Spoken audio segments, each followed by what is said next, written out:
ng kumuha ng PSA, birth certificate, Sinomart, death certificate, gamit lang po ang GCash app.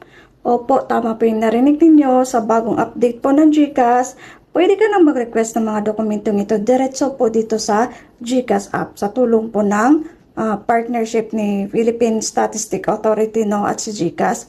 Okay? So, meron naman talagang official na PSA online na website na kung saan pwede ka rin mag-order ng documents direkta sa kanila. Pero bakit ginawa pa ito sa GCash, Simple lang po ang sagot. Mas marami po kasi ang gumagamit ng mas familiar na karamihan sa GCash app.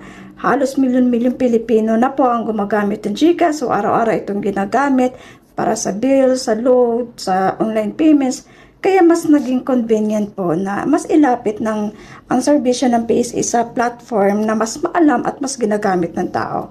Okay, so imbis